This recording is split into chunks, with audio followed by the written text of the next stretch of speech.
మీ father పెద్ద రాజకీయ నాయకుడు, అలానే పెద్ద డాక్టర్ కూడా, ప్రజా వైద్యుడు. అంటే పెద్ద రాజకీయ నాయకుడు కన్నా కూడా అండి, మేము పుట్టేటప్పటికి నర్సరావుపేట ప్రాంతంలో కానీ పల్నాడు ప్రాంతంలో రూపాయి డాక్టర్గా. ఆయన రాజకీయ జీవితం మీ మీద వ్యక్తిగతంగా ఎలాంటి ప్రభావాన్ని క్రియేట్ చేసింది? కోడెల శివప్రసాదరావుని రాజకీయంగా, ఆర్థికంగా, వ్యక్తిత్వ హననం చేసి బలహీనపరుస్తే, ఒకటి మా పెద్ద దిక్కుని కోల్పోయాం, మా వ్యాపారాలన్నీ ఇబ్బందులు పెట్టి మా మీద అక్రమ కేసులు పెట్టారు, మా వ్యక్తిత్వం హననం చేశారు, అక్రమ కేసులు పెట్టి మమ్మల్ని బెయిల్ మీద తిప్పారు. ఎక్కడ కూడా ఈ 4 జరిగినప్పుడు 100కి 90% మంది బెదిరినట్టు, లొంగినట్లు మేము లొంగలేదండి. సాగునీటి సంఘాల ఎలక్షన్కి వచ్చినప్పుడు కార్యకర్తల మీద దెబ్బ పడుతుందంటే హోంమంత్రిగా చేసిన వ్యక్తి కోడెల శివప్రసాదరావు గారు చివరికి పోలీస్ కానిస్టేబుల్ చేత దెబ్బలు తినాల్సిన పరిస్థితి వచ్చింది. రాజకీయ నాయకులు పిల్లలు అనగానే వీళ్ళు డబ్బుతో ఉన్నారు, మనుషులను లెక్క చేయరు, మనుషుల్ని గౌరవించరు, చదువుకోరని.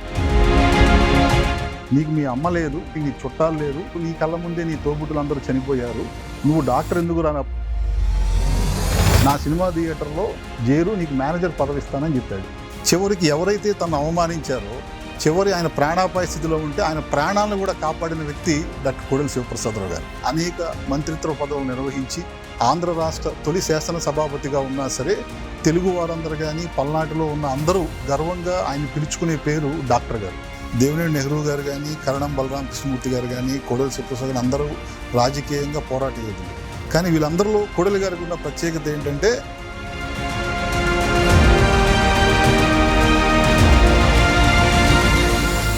కొండ మీద కోటయ్య ఉన్నాడు, కోటలో మా కోడెలు ఉన్నాడు. ఆశనైతే ఆయన మీద పెట్టుకున్నారు, అది నెరవేర్చి ఈరోజు బసవతారకం క్యాన్సర్ ఆసుపత్రి అనేది ఒక ఆంధ్ర రాష్ట్రానికే కాదండి, భారతదేశానికే కాదు, ఆసియా ఖండంలోనే వన్ ఆఫ్ ద బెస్ట్ ఇన్స్టిట్యూట్స్గా తీర్చిదిద్దటంలో కోడెల శివప్రసాదరావు గారిది మరవలేని పాత్ర. ఆయన నుంచి మీరు ఒక ప్రత్యేకమైనటువంటి లక్షణం నేను క్యారీ చేయాలి అని మీరు నేర్చుకున్నదేంటి? ఒకటి, అందుబాటులో ఉండటం. 2, ఆప్యాయంగా ఉండటం. 3వది, అభివృద్ధి చేయటం. అమరావతి రాజధాని కోసం వాళ్ళ పొలాలను ఇచ్చి చివరికి దేవుడి దగ్గరికి వెళ్ళి మొక్కుకుంటామని చెప్పిన ఆడబిడ్డల మీద కూడా అక్రమ కేసులు పెట్టి కాళ్ళ పోలీస్ చేతుల తన్నులు తిని అక్రమ జైల్లో పెట్టిన రోజులు చూసాం. ఆయన కుటుంబ సభ్యులుగా 83 నుంచి ఆయనతో పాటే ఉన్నాం. మరి అప్పుడు ఎటువంటి ఆరోపణలు కానీ, ఎటువంటి వ్యక్తిత్వ హననం మా మీద జరగలేదే. 2019లో ఎందుకు జరిగింది?